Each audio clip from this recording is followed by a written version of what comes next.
Hey everybody, welcome to another episode, another album ranking of Led Zeppelin, another episode of Anyway Slice. And I'm Jason, this is Peter, and we're really happy to do this one. Zeppelin is a mutual favorite band of ours. They've always been in my top 3 or 4 bands, absolutely. So let's talk about how we got into them first. We've kind of waited a while, and I don't know why, because we've been involved with other... Yeah, we're kind of in the middle of a Beatles thing right now, doing all their albums. White Album's next. White Album is next, probably next week, hopefully. Yeah. Absolutely a favorite band of ours. You go first with how you got into Zeppelin, because I know this is a great story. He was saying before there really is no story. I don't know if I have Zeppelin a story. Has just always kind of been there, right? Yeah. Every song on the radio. That is true. I mean, it's not Seattle just... radio loves Zeppelin. Because they didn't really release many singles, because they didn't want to. So the radio stations just played what the songs that people dug, which were usually like 9 songs out of 10 on every album, pretty much. Mm-hmm. You know? Yeah, I was telling him, like, if you grew up listening to radio in Seattle, KISW, KZOK, you knew every song in every Zeppelin album. And case in point, when I went out to buy their discography, when I totally got into them, every song was like, yep, I know that one, that one, heard that one on the radio yesterday. You know what I mean? It's like every song, like 4 Sticks would be on the radio. And I think this is, and Thank You, and all sorts of stuff that you wouldn't think would be on the radio. And I think that's the way Zeppelin wanted it. Yeah, that's the way it happened. They didn't want to be pigeonholed. I mean, they did Immigrant Song with Hey, Hey, What Can I Do, right? And then that was the last single for a long time, wasn't it? Yeah. Yeah, Hey, Hey, What Can I Do? It's not even on one of their albums, but yeah. I knew that song in 1983 from the radio. It's great, though. You know, so, and Traveling Riverside Blues when that came out. So, anyway, my story would just be that, hearing the songs on the radio. Yeah. Totally getting into them, like, at the age of, like, 12 or so, 82, 83. Mm-hmm. Getting their discography. Loving it. What's the first one you owned? Probably Zeppelin IV, if I had to guess. Yeah, it was. This was mine. What? On cassette. What a first album to own. What a weird one to get first. And I remember taking it to 4th grade when I went to Elk Plain out there. And I had it in my coat pocket. I remember I had it in my left side of my coat pocket. And I just remember pulling it out and showing it to my friends. And my friend Mario, it turns out he's a big fan already. And I'm just figuring this stuff out, like Led Zeppelin, Van Halen, just, you know, trying to figure out who's cool. And he's like, he knew the lyrics. He started singing this stuff. Mario was cool, man. And that was like 4th grade. Right on. So he was a little bit ahead of me, but yeah, this is my first one. And I don't really even remember where I got it from, but I had it on cassette. But I did think it was killer. Yeah, oh. Even Coda is killer. Really killer. Yeah. We're going to go through each album. We'll talk about them. Yeah. Again, Zeppelin's they were just always there. You know what I mean? If you grew up listening to radio, it's like you knew Zeppelin. Yeah. You know, it's like, I've always heard, and tell me if you experienced any of this, I've always heard about wars between like Kiss fans and Zeppelin fans. It's like, why? It's just all fucking great music. I mean, why would... I never really heard that because Kiss is so influenced by Zeppelin. It's a generation later, kind of. But I've heard about that between Deep Purple and Led Zeppelin for sure. Really? See, I have not heard that. Really, not in America, but over there I heard about that. You know, there's your Deep Purple fans or your Zeppelin fans. Oh, it's like one of those things, huh? Yeah. I don't like stuff. Because I think Deep Purple was bigger over there at the time than they appeared to be over here. Okay. Yeah. You know. But. Yeah. Anyway, let's talk about the Mighty Zeppelin. And so what we're going to do is we have 10 albums that we're going to rank. It includes Coda, and it includes the live album. Yeah. Song remains the same. Although you have some extra things to say about something right away. So why don't you start us off talking about... Well, my number 10 is the live album because it's really good. It's kind of bloated. It's good though, but I mean it's the songs are already getting pretty long at that point. Like Dazed and Confused is already getting pretty long. It's the whole side of one of the albums. It's not 5 hours like it was later, like on the last tour, but it's long. And I remember at the time thinking that album was great when I got it. But then I got a few of the other albums, like Houses and stuff, and I was like, ooh, hard-hitting, more hard-hitting. I don't know, something about that live album. I think a lot of people will agree that it's really good, but I can't see anything's wrong with it, but maybe it's just the production. I don't know. When you talk about it, you'll have to say what you think. But other than that, I wanted to mention BBC because, Traveling Riverside Blues and stuff. I mean, the BBC stuff is great. So I guess I put the live albums at the end. But, Yeah, so I also at number 10 have The Song Remains the Same. Great, so you can say what you think's wrong with it. Why is it number 10? Probably, okay, here's what's wrong with it. Mm-hmm. I, like probably many of you, have been an avid listener of Zeppelin bootlegs. Even before YouTube. Yeah. Collecting them. I have a bunch, yeah. And there are far better performances of these songs. Zeppelin they were a hit or miss band live. I think... That's kind of true. Yeah. I think it all depends on how Wasted Page was. And that's not a joke or anything. That's just the truth. Because he can be super, super sloppy. And he can be right on and like magical. And not to say when he's magical he's sober, because he wasn't. But I'm just saying sometimes the drugs or alcohol were working against him and he was fucking sloppy. Yeah. So I don't think they're the best performances. That in combination with the performances, like I mentioned, maybe being a little bloated, and like maybe if they were a little more direct. Remember when DVD came out, Led Zeppelin DVD with the mountain on it? Yeah. Or what is it? Is it Devil's Tower? I don't know, whatever's on there. It's a Utah-looking thing.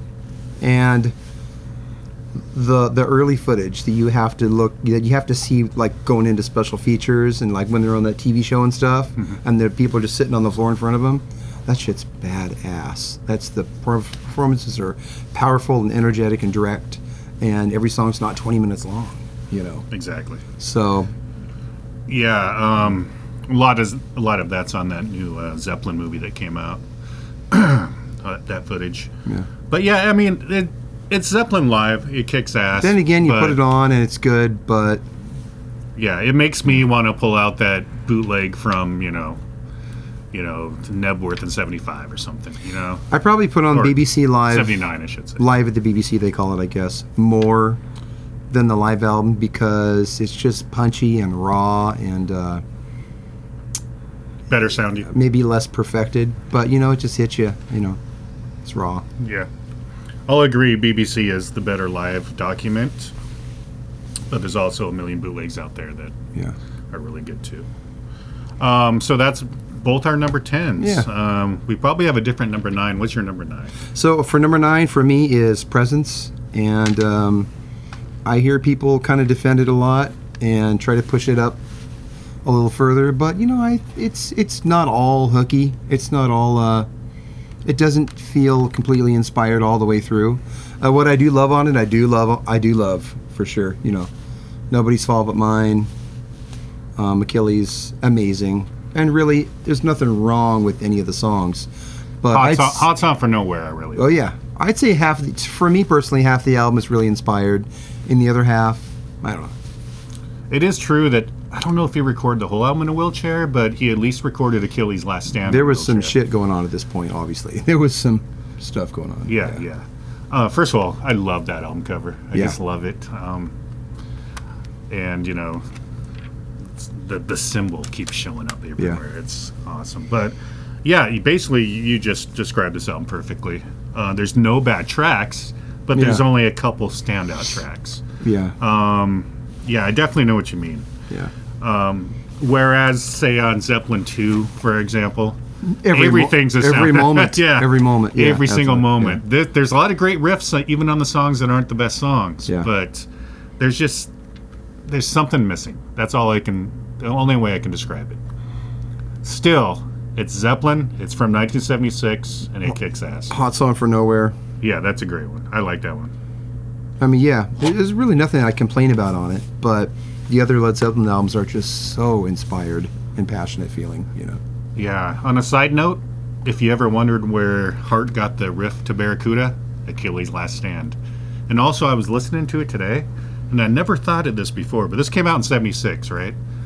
There's some very Love Gun-esque drums in Achilles' Last Stand. That's right. You know that yeah. So maybe Paul subconsciously was... Well, obviously, yeah. I'm sure. Let's do some March type stuff, you know? Yeah. So anyway, well, let me just state right now, every Zeppelin album rules, okay? They are one of the few bands that had no bad albums. So even though we're saying, oh, this is number 9, come on. This thing rules. Presence. You got that for 9 too? Yeah. No. Oh, you're do. Not. Okay. You do. Okay, my number 9 album is Peter's little playground treasure, Coda. Yeah. Mario's for you. Coda is...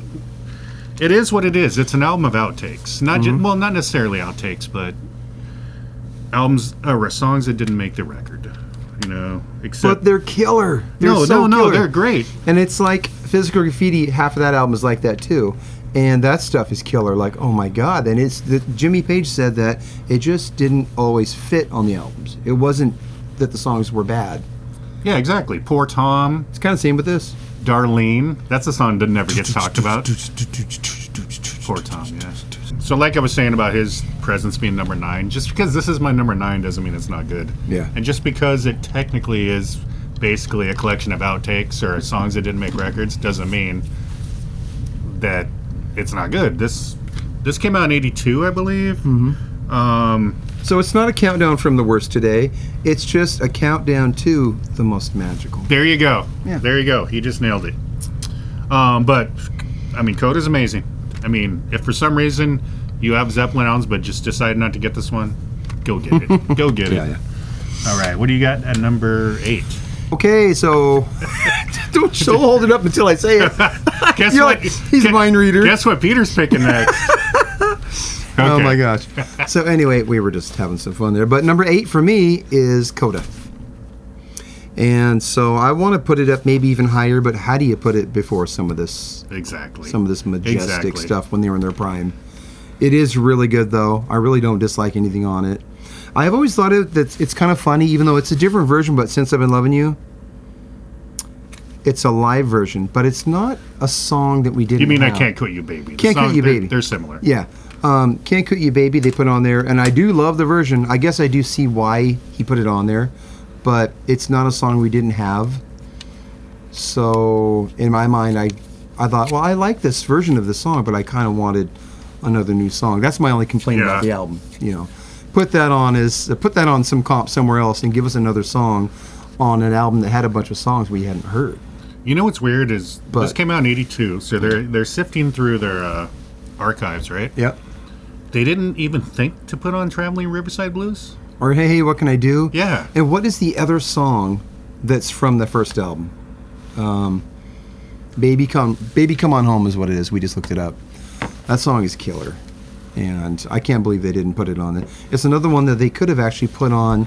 If you think about this, it didn't come out until way later on the box set, but that could have been on Physical Graffiti too.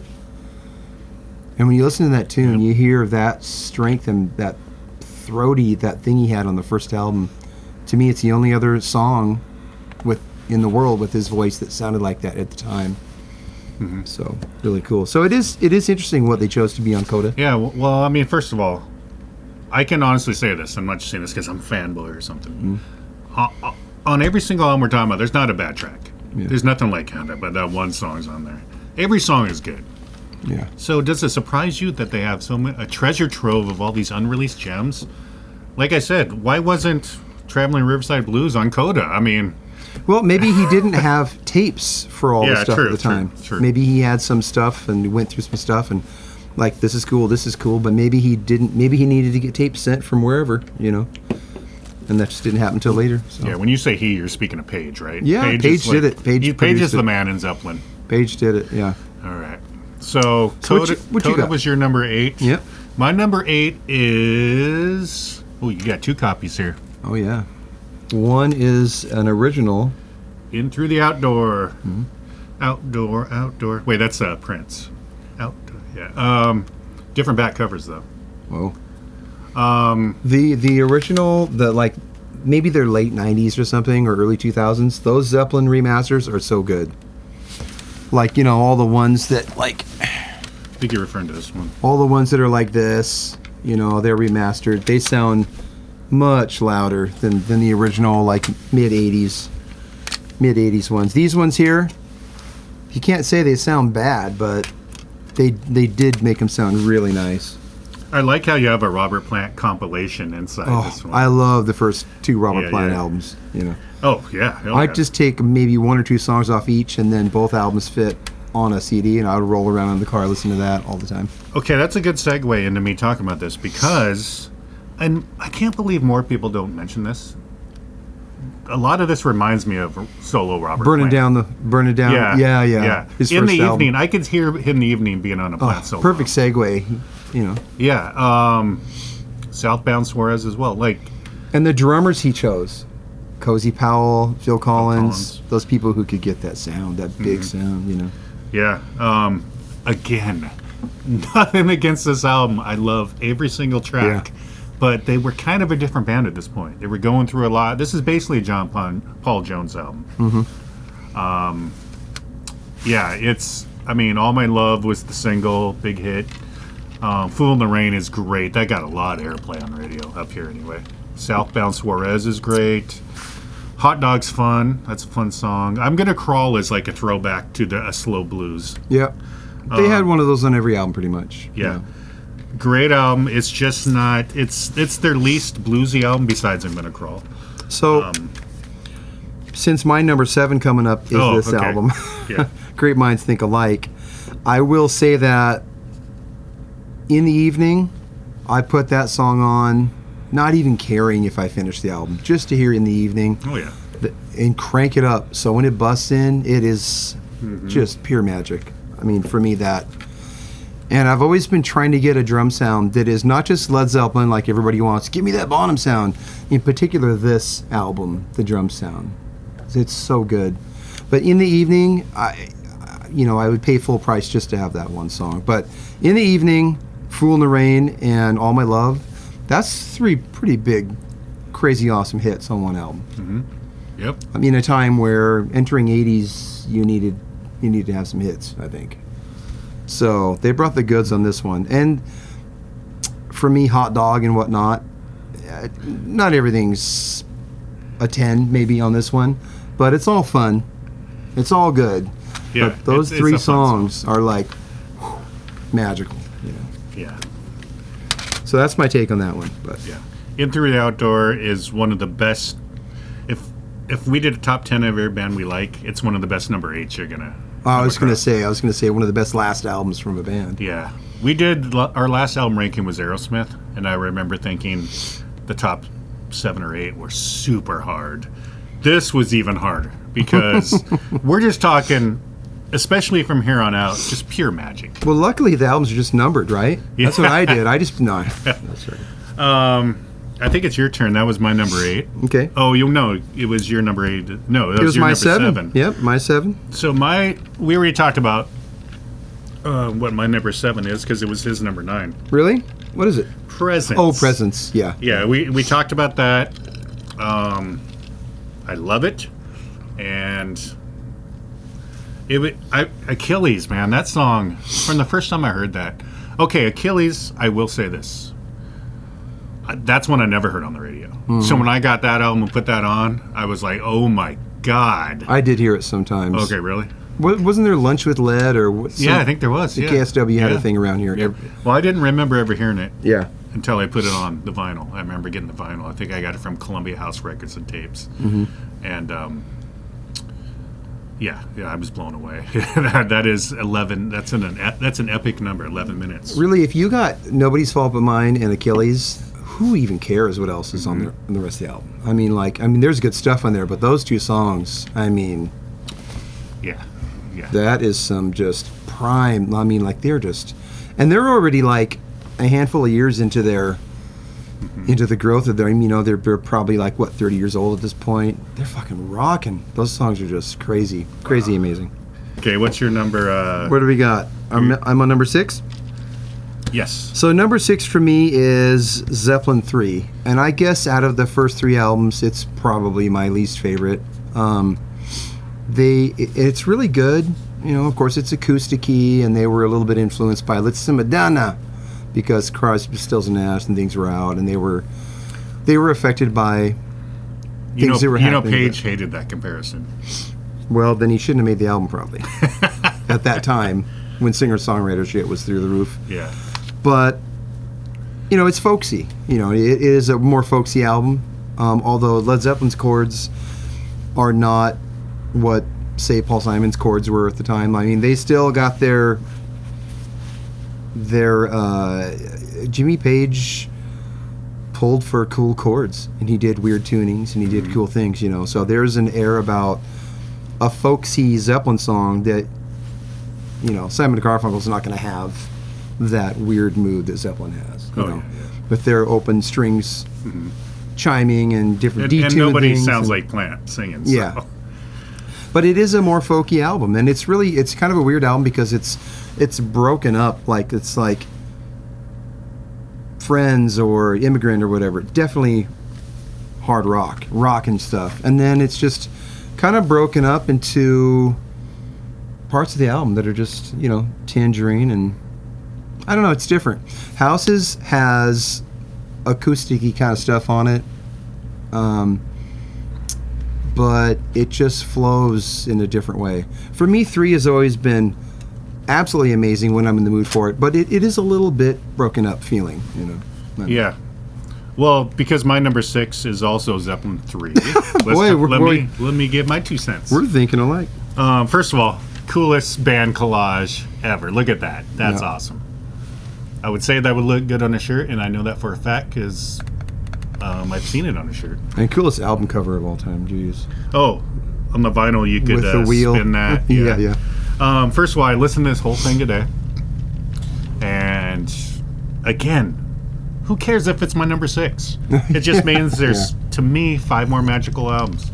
But this album is incredible. Yeah. First of all, Immigrant Song starts it off. Of all their albums, that might be my favorite Zeppelin album opener. That thing is amazing. Would you call that the most famous scream in any rock song? Excuse me. I played that song in a cover group I was in for a while, played casinos and stuff. Who sang it? We had a girl singer at that point. She managed to hit the notes just fine. She also sang Love Gun, but that was one of the funnest songs I've ever played. Wait, a girl sang Love Gun? Yep. Did she know what it was about? Yep. Okay. Yep. Friends is okay. Not my favorite on the album. Oh, no, I like, no bad Zeppelin Bastard. songs. No bad Zeppelin songs. Bastard. Yeah, but it's between Immigrant Song and Celebration. Yeah. Okay. Celebration Day. Top 10 Zeppelin songs for sure. Since I've Been Loving You, that's slow blues at its finest. That I will say this about that. I have to be in the mood to listen to it though. Mm-hmm. Okay. Yeah, when the first 4 songs, it's kind of like a normal Led Zeppelin album. You know? And you get a little deeper into it, and then there's Side 2 is pretty folky. Gallows Pole and Tangerine and things like that. And it's all amazing, but just kind of like a lot of the folk side. So track 5 is what I would call one of the most underrated Zeppelin songs. Out on the Tiles. The riff has been... You would have to be from the 70s to even know what this means, but I've heard it called a berserk slinky. A berserk slinky. That riff goes all over the place. It's amazing. I love that song. Man, do I love that song. Top 5 Zeppelin songs. Berserk Slinky's our side band we're starting. I would go to that show just to see who the fuck Berserk Slinky is. Berserk Slinky. That's awesome. Yeah, right on. I can come up with a logo for that. Yeah, yep. Side 2 is pretty folky. Gallows Pole. Tangerine is like a folky Beatles, I think. That's the Way Beautiful is amazing. Beautiful tune. Yeah, just... If I went through, each song and talked about each one, I mean, they're all 10s. They're all amazing. But it definitely has a different flow than, say, Houses does or whatever, Yeah. it's Zeppelin III. That's all you need to say. Yep. All right. What you got? What's your 6? No, I think you're next. You're number 5. My 6 was 3. So my your 6 5, was 3. Your 5 so is now 2. So now I'm. Your 5 is. So now I'm my back 6 to, is 3 and his 5 is 2. Oh God, my 5 is. Sorry 2. to give it away, by the way. So 2, yeah, bastard. 2 is where, I mean, like that's a lot of people's favorite. The Brown Bomber, right? Yeah. Yeah. I mean, yeah. It's. I mean, you cannot fuck with 1 second off this album. No. We've heard "Whole Lotta Love" a lot. I think we all have. You know, it may be one of the most heavily played Zeppelin songs on the radio. Probably, I bet anywhere in the world. Probably, it's just huge. You know. Rightfully so. Do you remember that when there was the $2 discount, not discount, but bargain theaters over there? Remember the ANC theaters were back there, AMC, and then there was they called them the $2 theater. Over there, Lincoln Plaza over there. Oh yeah. They had like 5 or 6 songs that would play before the movies. If you got there 20 minutes early, you were going to hear "Whole Lotta Love" at least twice. I've seen so many movies there. Yeah. But "Whole Lotta Love" was on there, and they, for some reason, they had 5 or 6 songs that played over and over, and "Whole Lotta Love" was one of them. So growing up, hearing it on the radio, maybe too much, and then going to the theaters over there because I was poor, hearing it before every single movie. So you used to hear Plant have an orgasm before every movie. Yeah. So. Yeah, I mean Zeppelin II. What can you say? It's Jakey Lee's favorite. It's just. Is it? That's his favorite? Yeah, so many people's favorite. Yeah, I remember when they were recording Badlands. I was reading about it in the magazines before it was released, and he said he was just working on his cars and listening to Mountain and Led Zeppelin II all the time. It shows in the music. Badlands is amazing. Yeah, the Badlands is badass. But I would say Zeppelin II. If I went and watched some rankings, which I hadn't really done before this, I bet Zeppelin II is a lot of people's favorite. Yeah. Well, it's not next on my list, so I'm not going to jump all over it now. Yeah. We'll talk about it in a little bit. Higher on your list, yeah. We'll talk about it in a little bit. Yeah. Amazing. So, how can I say this? If your 6 was 3 and my 6 was 3, and your 5 was 2, my 5 must be 1. All right. So. Who's on first? Oh, look at the different colors on these. Can you see the logos? So this is a newer version that you can get, and it's kind of it's not slimline, but it's slimmer than a plastic case, but it has the extra disc with some stuff in it. It's a cool addition. If you get this version that came out, it's cool. Right on. Definitely a great sound, but if you really want to hear this album the way it should sound, that's kind of phallic, Peter. You should hold that up. Yeah. This is a great version, though. This copy got given to me, and I looked it up, and I think this particular version. Look how young they are in the back. And this master job, I think these go for about $60-$70 for these ones, and somebody gave it to me. I'm like, heck yeah, I'll take it. Yeah. But it's got the orange. Some of them have slightly different colors up here. What do you got here? Yep, this one. Yellowish. On vinyl, too. This one's got the yellow. This has the cool little silver swan song sticker on it. You see that? Yeah. Kind of. Nice. Yeah. That makes it official. That's a great version. CD for the car and whatever. The reason this is my number 5 is, well, plain and simple. I like the 4 above it better. But to say this is one of the, if not the best debut of all time, I mean, there's the Doors, there's Van Halen, then there's Zeppelin. I mean, pick one. You know, and you're thinking Good Times, Bad Times, and the Dazed and Confused. But you know what? I like to put on side 2 sometimes first. Because, you know, Time Is Gonna Come, that's a great mood. Yeah. It's just incredible. Every song on this album I knew by heart, even before I bought the album, because every song was played on the radio. They would play whole sides of Zeppelin albums on the radio. At first I thought, when we talked about this and I was going to make my list, I thought, you know, this has to be number 1. Because it's the start, and it was just perfect right from the start. But I thought to myself, what do I put on more? And there are albums that I do put on more frequently. Maybe it's the burnout factor. So it's maybe, I don't know, but it is it's raw. I guess people have said it's imperfect, whatever, but it's real, you know, and you can feel every moment of it. But there are albums that I put on more, just because the colors and stuff, the moods and stuff of the songs that came after this. But One is this right off the bat. They're in their prime. You know, Well, they weren't the Yardbirds anymore. That's for sure. Well, at least Page definitely was. He was a studio pro by this point. He knew what he was doing. This is the new Yardbirds, like, you know, on steroids. Yeah, really. and there is. I remember I paid to get a cassette dub version of that live Yardbirds album that they had recalled. Some of them got out, and then Page and someone else thought, no. Like, the guy didn't like the kick drum, and like the guy didn't know how to record a rock album. Page said, but it's a fun album, and it has what does it have on it? It has Good Times, and it has it has Dazed and Confused, and it has Black Mountainside. Yeah, it has a couple songs from here on that live Yardbirds album. Check it out if you haven't. Obviously, it's on YouTube. So they recorded that right before Zeppelin formed? Yep. Live Yardbirds released that live album, and then recalled it as the story. So. Yeah, and again, it's not a slight on Zeppelin or anything, but one of the reasons why it's probably not higher on my list is it's not the most...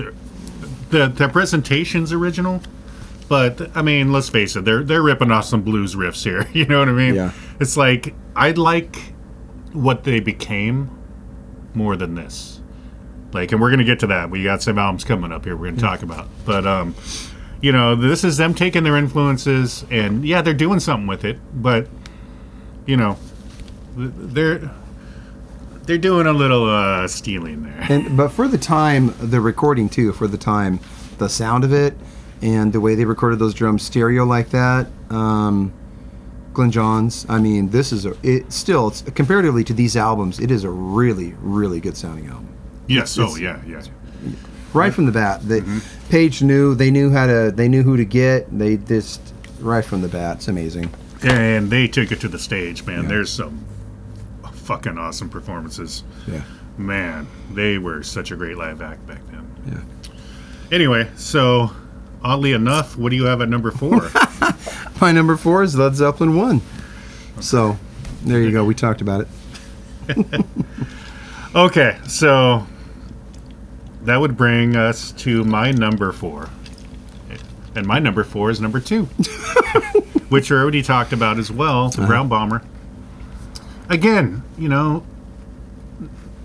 Zeppelin, they weren't fooling anybody. They like their old blues riffs, but they do something with it. And I mean, some of the best bands, like I love the Black Crowes. They do stuff with the music they're influenced by. You know, yeah. The best bands can do that, but they have to take it somewhere, and Zeppelin certainly did. Yeah, you know, there's people that straight up are pissed and they want to put down Zeppelin for straight up using parts of chord progressions and riffs and not giving certain people credit. A lot of that stuff was, you know, worked out in courts later, I think. But they made all this stuff Zeppelin-y, though. You know what I mean? It's like, it became powerful. It might have been a blues guy's riff or whatever, but what Zeppelin did to these things is just, you know, it's huge. I think you said it earlier. There's not a second on this album that's not magical. Yeah. There's not a sound of an instrument that's not magical. There's not a lyric that's not magical. This album is absolutely incredible. And it's only my number 4. That tells you something. Okay, we already talked about it a lot when he was done. So I'm going to get into my number 3, which gets us out of the numbers. Yeah, so, okay. Well, sort of. Physical Graffiti is my number 3. And why do I choose that as my third one? It's huge. It's mammoth. It doesn't flow because it's so huge, but it's like a White Album. You kind of got to choose it because it's a safe one to choose because there's so much good stuff on it. It's just mammoth, and it's, you know, it's just so much stuff. For me, Physical is kind of like that. It's not an album that I put on because I want to flow for 35 minutes. I'll kind of pick a side and maybe repeat it for a while. But what's your favorite side? There's just all of them. I don't know. Yeah, I mean, it's hard. It's hard. But here, let me grab it here. I'd go for 2 if I had to pick. 1 or 2. I love putting on In the Light. In the Light's It's kind of like a weird organ track. I love hearing that. Yeah, but it's just a mammoth with how much stuff is on it. And for that, I can't put it before my first favorite two, but it's way up there. So much good stuff on it. Yeah, absolutely. 6 new songs, and those sound quality in those are that's Ron Nevison. Oh, Ron Nevison. Yeah, Ron Mr. Nevison Crazy recording Nights. those. Yep. Yeah. Okay, so we're going to talk about that obviously coming up. So if my number 6 was 3 and 5 was 1 and 4 was 2, that means 3 must be 4. We're talking about Zeppelin IV now. I know you have it here. That's funny. Oh, 4? What do you want? Want a CD? Yes. Why not? It's people can see. Oh no, let's show the 49 cassettes you have. Yeah, we got plenty of tapes. Wait, there was another one you didn't hold up. This is the UK version on cassette. Yep. I love cassettes. All right. So, and this is the CD, of course. Zeppelin IV. 4 symbols. What else can you say about this? The amazing thing about this is it's my number 3, and there's a bit of burnout factor on this album, actually. Yeah. Black Dog, Rock and Roll, and Stairway to Heaven, staples on Seattle radio to this day. But if you look between the songs, you'll find Battle of Evermore. Incredible. Yeah. 4 Sticks, Going to California. When the Levee Breaks is probably my favorite Zeppelin song. So, it's Zeppelin IV. They were like on another planet when they recorded this. This is some deep shit right here. This is a band delving deep into their heads and coming up with something that no one's ever did before. I'm going to put that on the thumbnail. This is some deep shit right here. Let's just talk about Stairway to Heaven for a second. Everyone's heard it a million times. It's 7 minutes and 55 seconds. Yes, I've always remembered that. Of pure bliss. That guitar solo is truly one of the best guitar solos of all time. Yeah. The song has a climax. It's beautiful, and I never get sick of that song. It is Stairway to Heaven, but when it comes on the radio, I definitely don't change it. I crank it up too. Yeah, you heard it a million times, but it doesn't matter when something's so good, you know. Yeah, we're gonna talk about this more in a little bit. So that's all I'm gonna say for now. But it's Zeppelin IV. Yeah, I tried not to say much because I want to say a few things, and it's coming up. Yep. So for me, number 2 is Houses of the Holy, and forever that was my favorite. You know what? I always thought that was your favorite. Really? Yeah. Are you going to show Naked Children? No way. Right. We don't want to get... They did this a lot in the 80s with the CD. Yeah. They covered up the butt in the front, kind of, and then they also let people know who it was. They put the name on it. Yeah. And then later they got real, the remasters, and they put the butts on there. Took the name off the way as intended. But for me, this flow, and I was talking about this with Jason because how I've always felt about Magical Mystery Tour, it's the album after, it's the big, groundbreaking one. It seems like maybe it's just another album, but the flow for me is relentless on this. It probably flows even more than 4, but the parts of 4 are just so magical. But Houses has a flow like that. It's the album after that big, groundbreaking one, but they're still on such a roll, you know. And to me, it just came out natural. I love the sound of it. Yeah, this was always my very first favorite. And now I probably have to admit that I've kind of taken some time off from 4. I took some years off from it, like a lot of people have to do, because, you hear it a lot. And I just, there's so many things about 4 that are amazing, but talk about that in a second. But House of the Holy was and maybe is my favorite, tied with 4 probably. Yeah, I mean, it's not tied with my number 1, but it is my number 2. It's your number 2 also? Yes. Yeah. We have the same number 2, and we flip-flopped 1 and 3. Uh-huh. Yeah, Houses of the Holy. You're confusing me. First of all, No Quarter. Let's talk about No Quarter for a second. What a song. Yeah. I was in a band, well, I guess I still am, actually, that covered No Quarter, and it was probably one of the highlights of my musical career. What a fun song to play, that riff. And plus, there's all those keyboard breakdowns, so you can just chill for a little bit. Yeah. And just wait for your time to play that riff. Yeah. No, what a song. Its song remains the same as well. Over the Hills and Far Away, it's been called folk metal. Mm-hmm. But no, it's such a good song. The Crunge, they're channeling James Brown there. Dancing Days, that's a good one. That's a fun song. So I like to just start it off with Dancing Days sometimes. Yeah. The Ocean, I mean, come on. It's Houses of the Holy, you know? Yeah, it's... As a kid, to me, Dire Maker was just a fun song on there. I loved it. In retrospect, it is kind of a pop song that they're doing. And I've heard some things about what the guys feel about it, and maybe I think Bonham didn't like it, or I don't know. You know, and it is different. It is the different song on here, but it's great too. You know, I've heard the Rain song called their Ode to George Harrison. Have you heard that? I'll have to listen to it again to see if I make that connection, but I've heard it called that. Just you can't go wrong. It's my second favorite Zeppelin album. That says it all. Yeah. All right, so number one for me is 4, obviously, and God, they're just in their prime, and everything's amazing. There's just when you look at the song list, it's just like every single song is just powerful. You know, every song belongs on there. And there's only 8 of them, and there's such a variety in here too, because there is acoustic stuff on here, and they do get kind of fantasy, but it just worked out perfect. You know, it's kind of like their Steely Dan Asia, where it was just perfect from start to end. You know, that perfect album. And then that also happens because of the sound of it. You know, the recording really affects things too, I think, you know. And the effects that they're using, if you listen to this album with headphones, the effects, the little verbs on the effects and on the background voices and things like that, they just did it perfect on this album, you know. It's not just that the songs are the best. The recording and how they went about producing the recording too, I think it's just... I think it's perfect, and it was a burnout for me, in my 20s, maybe, you know, like you said. But when I come back around to it and get real, I go, can't really beat it, you know. So his number 1, my number 3. So your number 3 must be my number 1. You want to pull out Physical there?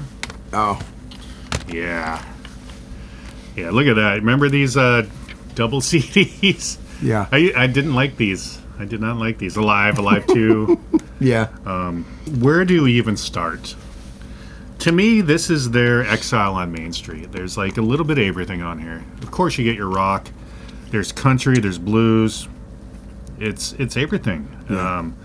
Boogie Woogie. Boogie was Stew.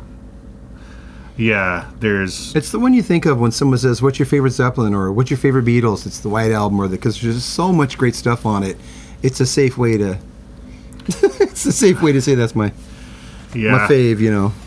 The Rover, that's a top 5 Zeppelin song. Yeah. Kashmir, at times I've called it my favorite Zeppelin song. It's 1 or 2. Oh man. So Houses of the Holy wasn't good enough to be on Houses of the Holy. I know, isn't that ironic? That's ironic, yeah. Wow. Yeah. In the Light you mentioned earlier, what a weird track, man, but so good. So good, yeah. Man, smoke a joint, listen to that one. Wow.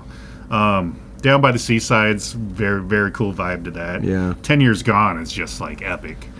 Night Flight is one that no one really talks about, but is incredible. That's a great tune. It's a great tune. Yeah. The Wonton Song, wow, that's there's some heavy hitting riffing going on there. Yeah, it's just, I mean, maybe it's my favorite because it's like getting 2 great Zeppelin albums in one. I mean, that's what I mean. There's just so much there. Yeah, it's from the moment and of course when you bought the album, you know, the inside sleeve was the pictures you would see in the windows. Another great novelty trick with the album cover. There's so many great, and we didn't mention it. In Through the Outdoor came in a brown bag. Remember that paper bag? Yeah. But yeah, just it's Physical Graffiti by Zeppelin. I would definitely. I know it's in my top 5 albums of all time. Yeah. And to me, it's their peak, and you can call it their peak too because the albums after that were a little less than the ones before, and that's why they're on the bottom of our list. Not that they're not good, but Physical Graffiti, number 1. You want to talk really quick, just as a bonus, about maybe a little bit of their solo careers? Because you mentioned you like the first 2 Plant albums a lot. That's kind of it for me. I mean, I like some stuff on the 3rd Plant album, Little by Little and whatnot. Love it. Yeah. But the first 2 albums all the way through, love those. And then, Outrider and stuff, I don't know. It's okay. For me, it's the first 2 Plant albums. Yeah, How about you? I have a nice history with Plant's solo career. The second concert I ever seen was Robert Plant on the Shaken and Stirred tour at the Tacoma Dome. Yeah. And he did a Honey Dripper set at the end of it, too. Yeah. I love Honey Drippers. Just 4 songs, but man. The Honey Drippers that's up with the Plant solo albums, actually. I have to say. Yeah. So that was my second concert, and I seen every Plant solo tour up until... No, I did see Fate of Nations. So all of them, Fate of Nations being the last one, 93-ish. Really? So Manic Nirvana was actually a really good album if you weren't into that. Yeah. That's a good one. Now and Zen. He ended up having some big hits at that point. Page was on that. So yeah, I go back and I listen to the Plant. Everything after Shaken and Stirred is very 80s. Yeah. Or even early 90s, depending on what you're listening to. But yes, the first 2 Plant albums, it's like, to me, the extension of In Through the Outdoor. Yeah. Big Log's a great song. I remember that video. When you got Robbie Blunt and Phil Collins in the group, I mean, that was a really good group. Yeah, quick story. I seen Plant in 1990, and I was at my sister's house a week later or something. And her husband at the time was an exterminator. Yeah. And he goes, and I somehow got mentioned. Where's this going? You just wait, Peter. And see, I got him on the edge of his seat. Mm-hmm. He's an exterminator, right? So I somehow mentioned I was at the show or something. And he goes, "Oh, I ran into Robert Plant at the Edgewater Hotel that night. I was there killing bugs." The Edgewater? At the Edgewater.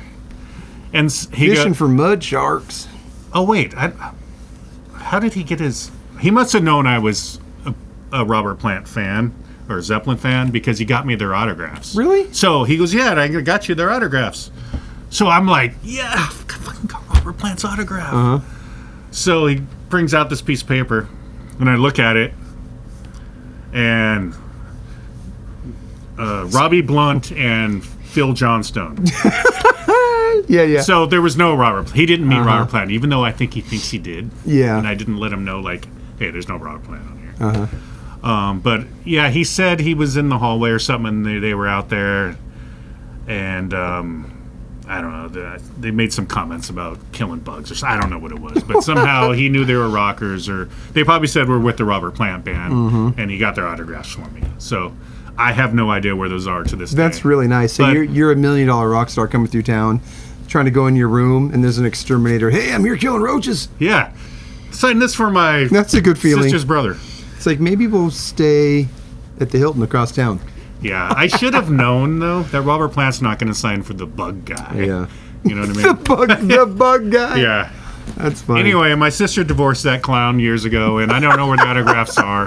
But Robbie Blunt's cool. That is hilarious. Robbie Blunt's cool. Oh, he was great. Yeah. He was great. He was such a really cool person to have in that guitar role with Plant, I thought. Yeah. Because he had mood and feel, and he had a certain tone that was him, Yeah. Yeah, so I endorse all Plant albums up until Fate of Nations. He's doing that stuff with that female singer now and stuff. I can't get into it. I'm sorry. You're a bad boy. I know. Chance was into that stuff. He used to go see I'm not Plant. into it. I mean, it's good, but I'm not really buying the albums. But Page solo-wise, he did that Death Wish soundtrack in 83-ish, 82, 83. That was Death Wish 2? Yeah. And then John Paul Jones did one too, didn't he? Did he? I didn't. I don't know anything about John Paul Jones except I can't remember. I think that they band both... he was in with Dave Grohl. Yeah, Vultures. Yeah. Outrider's good. I like Outrider. Yeah, some of it. Yeah. Oh wait, before Outrider, there's The Firm. Oh, and here's another cool story. No, the first Firm is pretty good. So I seen The Firm in concert. They were like my third or fourth concert. Yeah. Again, I was totally into Zeppelin as a teenager, and did they do a cover of Radioactive from the Gene Simmons? They did do Radioactive. But here's the thing that I remember. And in hindsight, I know now, it was their last concert ever. This was like the last show of the tour on the Mean Business tour. Yeah. They never, of course, did anything after that. But the crowd was so crazy, Page himself had to step up to the mic. They had to stop the show. The crowd was so crazy. Really? At a Firm show. And Page had to tell the people to step back and stuff. And Page calmed the crowd down, and the show went on. Their last show ever. The show's available on YouTube, I think, maybe audio. Really? Outrider came out in '88. I like that album. I wasn't a fan of Chris Farlow. I think that was his name, his voice, the blues singer on the album. But some of the rock and stuff, "Wasting My Time" was a song on there. Yeah, that was the single, right? Yeah. And then I have to mention this because I'm obligated to. Coverdale? Well, yeah, there was that. Oh, Page and Plant, when they reunited together, I seen them twice, actually, at the Tacoma Dome and the Gorge. Yeah. But in '99, indulge me for a second, Plant toured with the Black Rose. Yeah. And they put out an album called Live at the Greek. And that was good stuff. The best live album for the '90s on bar none. Absolutely incredible. I was mentioning things earlier, like Out on the Tiles, Celebration Day, like that. Page playing that with them. If you listen to that album now, sonically, those songs will hit you like they never hit you before. So I can't say enough good things about that. That was kind of amazing. They came together on that and did those Zeppelin songs. Yeah, and the thing is, they were going to play the Gorge, and I had tickets. Yeah. And, well, the story the story at the time was Page hurt his back or something. But there was some little bit of turmoil going on. So they canceled the rest of the tour, and they went their separate ways. They're good friends now, really good friends. Bummer. And Page is also friends with Paul Stanley. I'm sure you know that. But, yeah, Page is a friendly guy. He'll show up backstage at anything in England, like Aerosmith and things like that. He's a real chatty guy. Yeah, seems like he's really kind of changed over the years. Yeah. Like he's available to He went from like living in Aleister Crowley's castle to never giving interviews. To now he's like spotted all over England, Yeah. But I like when people do that in their older age, like Peter Criss. Yeah, they open up a bit. Yeah, Gene isn't an asshole anymore. He was a self-proclaimed asshole for a while. Yeah. But anyway, yeah, that's all we need to talk about solo-wise, I guess, from Zeppelin. Anyway, that is it for our Zeppelin album ranking. We're an hour into it now. Thank you for watching. I am Jason. He is Peter. We love Zeppelin. We're not afraid to talk about it. We're not afraid to say it. All right.